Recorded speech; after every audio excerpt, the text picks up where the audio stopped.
O Via Justiça de hoje analisa o relatório final da Comissão Parlamentar de Inquérito do Sistema Carcerário, apresentado no começo de agosto. Nossos convidados, o desembargador Joubert Carneiro Jacques, da 6ª Câmara Criminal do Tribunal de Justiça de Minas Gerais, e o advogado Anderson Marques, presidente da Comissão de Assuntos Penitenciários da OAB de Minas.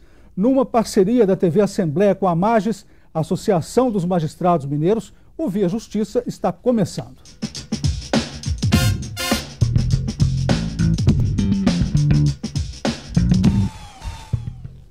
A CPI do sistema carcerário apresentou 20 propostas para melhorar as condições do sistema no país.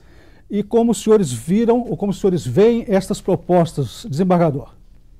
Veja bem, todas as propostas são válidas. Agora, a questão carcerária, relativamente a objeto de estudo em uma CPI, ela se vê assim muito reduzida, né? Muito segregada a poucos assuntos e não se resolve uma questão tão complexa pensando somente no presente, na atual situação. A questão carcerária reflete toda uma situação de um problema social bastante complexo, uma injustiça social já de muitos séculos. Então, eu acredito que vá trazer algumas colaborações, mas isso tudo é muito assim tímido para resolver uma questão tão complexa, mas todo esforço é válido.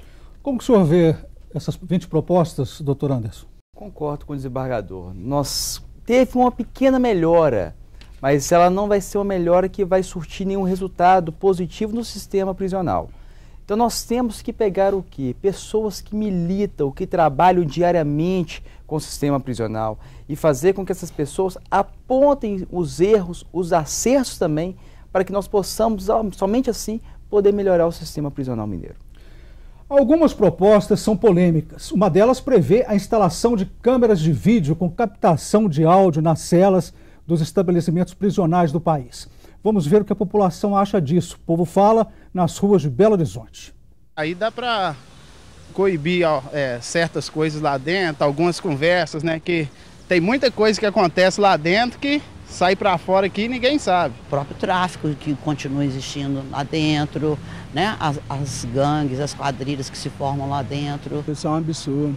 Está invadindo a privacidade do cidadão dentro da cadeia. Eles também, só porque está preso, eles não podem ser vigiados dessa maneira, não. A solução não seria a instalação de câmeras e um maior critério do que entra dentro das cadeias. Com as câmeras de segurança vai inibir muito de entrada de celular e outras coisas que entram lá nas penitenciárias, né? Também a regalia do povo lá e muita coisa que acontece também com relação a espancar também, a maltratos, né? Os presos lá sofrerem. Tem que ser contornado com outras medidas, educação dos presos e principalmente trabalho e mais trabalho para o condenado. Hoje em dia nós temos cela que cabe 7 pessoas e, no entanto, tem 15, tem 30 pessoas. O que uma câmera ali adiantaria e o que eles deixariam de fazer por conta de uma câmera? Gostaria do comentário do senhor sobre a fala popular. Eu pergunto para o senhor desembargador, a partir daquela fala daquele cidadão, essa proposta seria constitucional por retirar toda a privacidade do preso? É um pouco de tudo, tem que se chegar ao meio termo e não pode haver um tratamento linear para todos os presos, né? Existem presos que são reincidentes dentro da cadeia em praticar crimes, participar de quadrilhas, ter acesso a celulares. Esse preso deve ter um tratamento. Agora, a grande maioria dos presos não participam de crimes. Eles estão lá cumprindo a pena, muitas vezes em cidades do interior, em celas superlotadas, e aquela garota tem razão. O que vai alterar uma câmera ali para filmar? Né? Eles não vão praticar crimes na frente da câmera, sempre vai haver uma possibilidade de burlar isso. É a fiscalização no sistema carcerário, não deixar entrar telefone celular, aparelhos de comunicação de qualquer natureza, porque é muito difícil, realmente a privacidade ela tem que ser respeitada, embora ela tenha que conviver como um direito constitucional, com outros direitos constitucionais da sociedade, a segurança, por exemplo, mas realmente eu não vejo um motivo para essa instalação indiscriminada de câmeras nas celas dos estabelecimentos carcerários. Doutor Anderson, eu gostaria de ouvir a opinião do senhor, mas antes a CPI constatou, uma informação, a CPI constatou que 90% dos crimes que hoje ocorrem vêm de dentro para fora das prisões e a medida pode ajudar a combater as ocorrências. E aí eu pergunto para o senhor, além do comentário que o senhor vai fazer sobre a fala popular, privacidade do preso ou direito à segurança? Nós temos que ter os dois. Nós temos uma das alterações pela que a CPI falou, é o body scan. Com esse equipamento vai ficar completamente inviável qualquer entrada de celular, objeto, droga, pendrive, chip de celular dentro das unidades prisionais, se for de forma correta. E o outro ponto da Câmara, nós podemos analisar, por exemplo, as PPPs, as parcerias públicos-privadas, em uma da vistoria da comissão a estas unidades, principalmente na 2, especificamente na 2, nós somos numa vivência, porque lá não é chamado de ala, lá é denominação diferente, vivência. E lá na vistoria, em conversa com os reclusos que lá estavam, nós perguntamos como é que está aqui, eles falaram, nós estamos sendo agredidos, torturados. É mesmo, é mesmo. Qual o dia e qual o horário? Nós fomos lá na monitoração, conseguimos flagrar os monitores torturando os presos, debaixo das câmeras. Então, por mais que aquelas unidades tenham uma vigilância 24 horas por dia, nós percebemos que, com relação aos crimes, eles não deixam de ser perpetuados. Então, não adianta nada termos câmeras se não tivermos pessoas corretas e vigilância correta também para monitorar tudo isso. Mais uma proposta para ajudar na fiscalização. O projeto que torna as operadoras de telefonia responsáveis pelo bloqueio do sinal de aparelhos celulares dentro das unidades prisionais. Desembargador, pergunto para o senhor, não mais o Estado será responsável, é correto isso? Não acho correto. Veja bem, aliás, o Estado funciona assim, ele transfere para as pessoas, para os terceiros, para a iniciativa privada, aquilo que é obrigação sua. Veja bem, em um presídio não tem só presos, tem toda uma população que lá trabalha, tem os visitantes e mais. Essa questão de bloquear os sinais de celular atinge a população do entorno do presídio também, ela não é precisa. Então, e isso é bastante injusto. Veja bem, é muito mais fácil, é muito mais viável fazer o controle disso, né? Quando entra celular dentro dos presídios, a culpa é da direção do presídio, é dos funcionários, porque esses celulares não entram lá milagrosamente. Agora, se o Estado entende que isso deve ser feito, mas ele que o faça, não pode obrigar a iniciativa privada a restringir o seu trabalho porque algum crime será praticado. Imagino que não está correto. Terceirização dos presídios. A CPI manteve no relatório final a possibilidade de terceirização dos presídios e do item que obriga o trabalho de 8 horas para que o preso tenha direito à progressão da pena. Doutor Anderson, doutor Joubert, esta exigência de 8 horas de trabalho do preso, como comentar? Doutor Anderson. Olha, é complicado comentar trabalho, mas se a unidade disponibilizar o trabalho e o estudo, há discernimento do preso. Olha, eu quero trabalhar, eu quero estudar. Não é uma obrigação, porque ali nós temos que trabalhar a pessoa, fazer com que ela volte à sociedade uma pessoa melhor. E não é com ameaça, não é com imposição que nós vamos fazer isso. Então, por esse motivo, eu acho que investir em psicólogos, em assistentes sociais, em pessoas que vão preparar aquele indivíduo, não só para conviver dentro das unidades prisionais, mas também aqui fora. Então, eu não acho isso muito correto, obrigar com que as pessoas elas tenham que trabalhar 8 horas. Será que elas vão ter esse trabalho? Porque hoje em dia, os presos que estão lá, eles não possuem esse trabalho. Então, nós vamos vincular. Como é que seria essa vinculação? Você é obrigado, se não tiver trabalho, mesmo assim você é obrigado, não trabalhando, você não terá direito aos seus benefícios? Como seria isso? Mas mesmo assim, mesmo que tiver trabalho, eu não acho plausível exigir da pessoa o trabalho 8 horas diárias. Fica a faculdade daquele recluso. Desembargador, no próximo bloco o senhor fala sobre essa exigência de 8 horas de trabalho do preso. O Via Justiça faz agora um rápido intervalo e voltamos em instantes.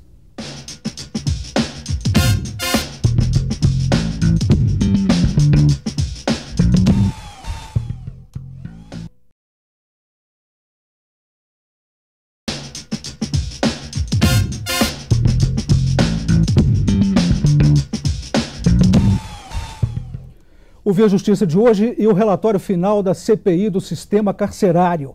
Participam do programa o desembargador Jober Carneiro Jacques, da 6ª Câmara Criminal do Tribunal de Justiça de Minas Gerais, e o advogado Anderson Marques, presidente da Comissão de Assuntos Penitenciários da OAB de Minas Gerais. Então, desembargador, para o senhor falar sobre essa exigência de 8 horas de trabalho do preso. Não podemos concordar. Veja bem, o trabalho é muito bom, mas quando ele é espontâneo, quando ele vai engrandecer a pessoa, ele vai servir para a promoção humana. Você pega um preso, ele já tem problemas existenciais desde a mais tenra infância, com famílias totalmente desagregadas, uma vivência sem qualquer oportunidade, a cultura, a lazer, a habitação, a saúde, a uma vida mais digna. Essa pessoa já chega lá no sistema carcerário totalmente destroçada psicologicamente, sem qualquer condição de se autodeterminar, e ainda vai exigir, impor a essa pessoa um trabalho forçado de 8 horas, que geralmente não vai ser uma situação agradável, uma situação que vai se levar em conta a aptidão pessoal, a vocação da pessoa. Isso é um retrocesso. Os trabalhos forçados, eles eram comuns na Rússia do regime comunista, que não bastava perder a liberdade, era obrigado a trabalhar forçosamente. Então, isso é um retrocesso, como o doutor Anderson falou, deixa o trabalho à disposição do preso, deixa a formação cultural lá à disposição do preso, e isso vai fazer parte lá do seu processo de ressocialização. Agora, obrigar, nem a população civil fora dos presídios não estão tendo emprego, trabalho de 8 horas, vai obrigar preso a trabalhar 8 horas para que ele vá progredir de regime. Isso não vai passar nas casas legislativas. Lembrando até que a Constituição proíbe os trabalhos forçados. Exatamente, exatamente. O preso é condenado à perda da liberdade. Ele não é condenado, pelo menos até então, ao trabalho forçado, a fazer cursos forçados, ele não é obrigado a ficar em celas que são depósitos humanos sem qualquer condição de vida, ou seja, há uma extrapolação do Estado em punir o cidadão muito mais do que a lei determina. Doutor Anderson, o senhor falou na terceirização no bloco anterior, eu queria insistir nesse aspecto. A ideia é terceirizar atividades indiretas desenvolvidas nas cadeias, como limpeza, informática, portaria, recepção, lavanderia e telecomunicações. Agora, me chamou a atenção essa terceirização da informática e das telecomunicações. Não é um risco à segurança? Com certeza, né? Então, primeira coisa, essa terceirização. Por que vai servir essa terceirização? Não é um emprego público? Não é necessário concurso público para ingressar numa carreira pública? Por que dessa terceirização? Qual que é a finalidade dessa terceirização? E terceirizar situações que são complexas, que estão a limpeza. Por que eu falo limpeza? É complicado. A limpeza, a pessoa que participa da limpeza, ela tem acesso a todas as alas, a todas as celas, ela tem convivência com os reclusos. Eu acho que tem que ser uma pessoa preparada. Tem que ser uma pessoa preparada para poder fazer tudo isso, para poder lidar com aquele recluso, com aquele detento. Então não é qualquer pessoa. Então ela tem que passar por um concurso, ela tem que passar por um treinamento para se tornar capaz de desempenhar essa função. Doutor Anderson, desembargador Jober, teve deputado que não gostou da proposta que dá aos diretores de presídio a competência para aplicação da sanção disciplinar de inclusão no regime diferenciado, ou seja, poder de isolar o preso dos demais. O projeto também amplia o prazo da sanção desse preso de 360 para 120 dias. Eu pergunto ao senhor, desembargador Jober, não é muito poder para um diretor de penitenciária? Muito. Esses parlamentares estão corretíssimos, né? A ponderação deles é necessária. Veja bem, no Estado democrático de direito, a aferição de direitos e obrigações dos presos ou de qualquer cidadão tem que ser aferida através de um devido processo legal, através de uma autoridade judiciária, porquanto nós temos uma situação bastante assim caótica nos presídios. Em vários deles, quem administra não são os diretores, são as quadrilhas. Né? Isso é preciso pensar nisso. Então, não pode deixar a comunidade carcerária aí ao alvedrio de um diretor que às vezes não tem uma capacidade técnica, uma formação jurídica suficiente para isso. Isso atualmente depende de uma audiência prévia perante um juiz, com defesa de advogado, com a participação do Ministério Público, dentro de um processo constitucionalizado de ampla defesa, de contraditório. Vai se transferir isso para um servidor solitariamente fazê-lo dentro de um sistema repressivo, de um sistema onde há torturas, onde há pressão de todas as maneiras. Isso seria um absurdo. Quero a opinião do senhor sobre isso, doutor Anderson, mas antes, só para poder corrigir aí, aumenta esse prazo, né, de isolamento do preso de 360 para 720 dias. Seriam o quê? 2 anos, né? 2 anos. Como é que o senhor vê essa ideia, essa proposta? Um absurdo, porque se a intenção é fazer com que aquele indivíduo volte à sociedade, vamos dizer assim, civilizado, né? Nós vamos fazer um regime totalmente diferenciado, onde aquela pessoa vai ficar isolada, aquela pessoa vai ficar com pessoas que já cometeram outros crimes e cumpriram também, dentro das unidades prisionais, algumas sanções, fazer com que aquela pessoa fique ali, e aí depois como fazer com que aquela pessoa volte à sociedade. Então... É justamente isso. Eu ia perguntar, seria a próxima pergunta, se esse aumento no prazo da sanção individual do preso poderia ser interpretado como uma negação do princípio de ressocialização. Seria, fazer com que aquela pessoa fale assim, olha, você vai tentar ficar mais tempo na cadeia, você vai ficar ali mais tempo, porque é menos tempo que a sociedade fica com você. Então, mas isso é um contrassenso, nós estamos indo na contramão do que o significado que é a cadeia, do significado que é a pena. A pena são 3 pilares. Fazer com que aquela pessoa, ela fale assim, olha, se eu fazer aquele delito, eu vou ficar recluso, então eu tenho medo da cadeia. Segundo ponto é privar a liberdade daquela pessoa. E o terceiro ponto, que é o mais importante, é fazer a ressocialização, fazer com que aquela pessoa volte à sociedade, a sociedade a receba de braços abertos. Então, fazer tudo isso é ir na contramão do que a cadeia, do que a legislação penal vigente prevê para aquele recluso. O Via Justiça faz mais um intervalo e voltamos em seguida com o bloco final do programa.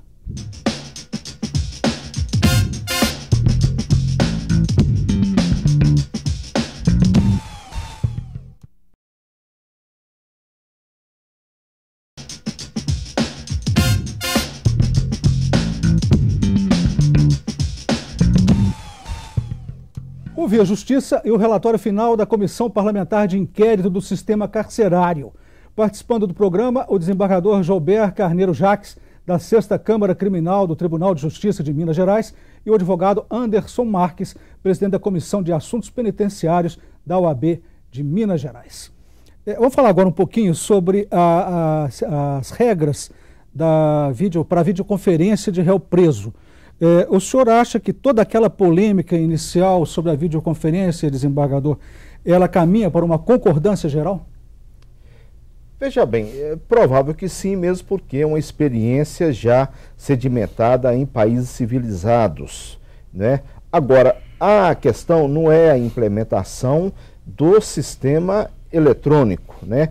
A questão é a preservação dos direitos e das garantias constitucionais ao réu. Então, seja qual for o modo de interrogatório, tem que garantir ampla defesa, o contraditório, né, uma situação em que o réu efetivamente vai estar em segurança. Essa é a grande questão. Aonde que ele vai prestar esse depoimento, em que ambiente, e talvez ele possa até necessitar prestar esse depoimento num ambiente em que ele é torturado, em que ele é agredido, em que ele está ameaçado. Então, não se pode tratar as coisas de forma linear, repito, tem que ver cada caso concreto. Se for aconselhável, se for o caso, traga ele perante um juiz para ouvir. Nos casos normais em que não houver uma situação de vulnerabilidade do réu, eu não vejo muitos empecilhos, mas não creio que nosso sistema jurídico penal está preparado para isso. Talvez ainda não. Alguns especialistas, desembargador, doutor Anderson, eles afirmam que a videoconferência do interrogatório de réu preso, no curso da ação penal, seria juridicamente impossível. Isso procede? Olha, procede. nós temos a questão da, primeiramente, a autodefesa. Aquele cidadão, ele fazendo a videoconferência em unidade prisional, ele não vai estar vendo com amplitude o que está acontecendo, quais são as acusações, quais são as testemunhas, como é que as testemunhas estão reagindo. E outro ponto, como o advogado vai ficar, porque ele precisa, no meio da audiência, conversar com o seu cliente, vendo uma testemunha falar alguma coisa, tem que ir no seu cliente e falar assim, olha, quem que é essa testemunha, o que aconteceu? Trazer informação ao seu advogado para que ele possa desempenhar a sua defesa, a sua amplitude de defesa. E fazendo isso, como o advogado vai entrar em contato com o seu cliente? Esses especialistas dizem que constitucionalmente o preso tem direito de estar na frente presente, porque presente. O juiz ele tem que sentir tudo aquilo. Como é que o juiz, o magistrado, vai sentir, vai receber aquela transmissão daquela pessoa através de um monitor? Como é que o senhor vê isso, desembargador? Veja bem. O senhor já respondeu. Mas o senhor falou uma coisa que me chamou a atenção. E se ele tiver lá onde está sendo feita a videoconferência, né, uma situação com os agentes que possa prejudicá-los? Exatamente. Inclusive, um dos argumentos fortes, né, dos réus é essa questão das perseguições policiais, dos inquéritos com provas ilegais, e mesmo que não seja verdade, é um direito do réu de promover a sua defesa, né, o seu advogado promover a sua defesa da forma que entender melhor. Então, a grande preocupação que eu vejo nesse sistema de videoconferência é a proteção do réu, é dar a ele essa liberdade completa. Essa questão da presença e estar perante juiz é muito bom, mas, por exemplo, nos julgamentos em tribunais superiores de segundo e terceiro grau, o réu não está presente, o juiz, os desembargadores, os ministros não têm contato com o réu. Mas precisa ver cada caso concreto. Eu acho que o nosso sistema, repito, jurídico, penal, não está preparado para isso. Nós não temos as garantias constitucionais nem do cidadão comum na rua, em casa, muito menos dentro de um presídio. Doutor Anderson, agora é específica para os advogados. A CPI recomendou limitar o contato entre o preso e o advogado ou visitante apenas por meio do parlatório. Os advogados de defesa não concordam com essa medida. Bom você ter tocado o assunto, porque eu iria invocar isso também. O que acontece? O parlatório, nós temos um vidro e hoje em dia nós temos interfones. Quando você precisa fazer uma reunião com o seu cliente, saber de informações, manusear os autos, como nós vamos fazer através de um vidro? Nós precisamos mostrar para ele, nós temos um júri pesado, uma audiência pesadíssima.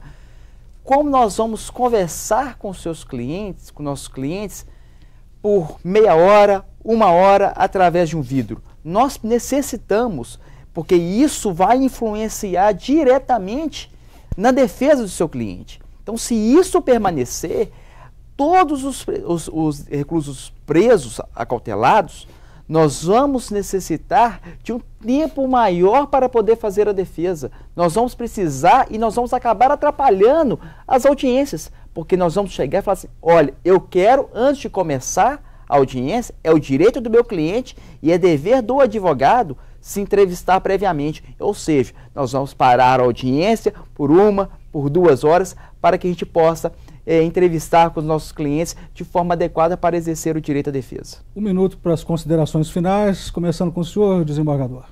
Veja bem, como eu falei no começo do programa, todas as medidas, todas as ideias são válidas, devem ser trabalhadas, discutidas no parlamento, mas nós, enquanto não resolver o problema pela raiz, enquanto não pensar no futuro, educação para a infância e juventude, condições de cultura, de trabalho, de lazer, socorro às populações carentes, enquanto isso não tiver equacionado de forma razoável, nós não teremos presídios vazios, né? Isso é uma decorrência, não adianta querer atacar o problema nas consequências. Precisamos ir nas causas. Rapidamente, doutor Anderson, eu pergunto ao senhor, essas propostas vão resolver, serão suficientes para ressocialização, impedimento do aumento da criminalidade e superlotação dos presídios? Não, nenhuma. Ela será necessária para fazer com que isso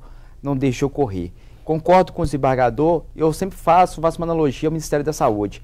O Ministério da Saúde fala assim, vamos vacinar, é melhor a gente gastar um dinheiro vacinando, evitando com que a população fique doente do que depois dentro dos hospitais. A mesma coisa com a segurança pública.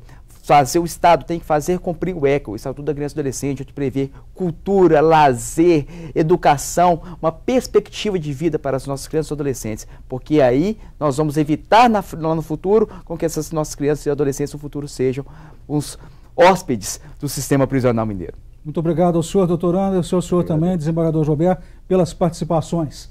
O Via Justiça de hoje termina aqui. Este programa é uma parceria da TV Assembleia com a Mages, Associação dos Magistrados Mineiros. Até o nosso próximo encontro.